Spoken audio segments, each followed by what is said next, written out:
घूरा लगाबे न मौगी गे देह थर थर करैया घूरा लगाबे न मौगी गे देह थर थर करैया 4 दिन पबोरे लहलिया गे हमरा लगलो जरैया 4 दिन पबोरे लहलिया गे हमरा लगलो जरैया हतिया लागेला जैसे गोली जइसन तू तो सचहू में लागेलू हीरोइन जइसन खाली वीडियो बनावे ये तो सबके देखावे खाली लाइक के पावेली हाली हाल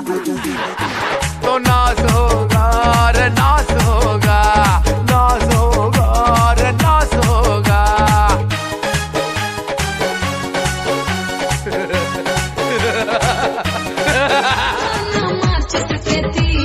डाल के केवाड़ी में कहिया सूते के मिली डाल के केवाड़ी में कहिया सूते के मिली कारी कारी कारी कारी कारी कारी अखिया से कोके कलाकारी जान काहे खाती मारा बनल बा बॉडी खेला कबड्डी राजा नहीं चाहिए गड्डी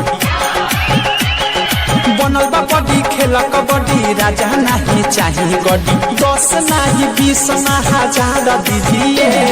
पारली जी खिया के मजा मार लीजिए ओए होए पारली जी खिया के मजा मार लीजिए बनल बा बॉडी खेला कबड्डी राजा नहीं चाहिए गड्डी 10 नहीं 20 ना 1000 दीजिए पारली जी खिया के मजा मार लीजिए ओए होए पारली जी खिया के मजा मार लीजिए।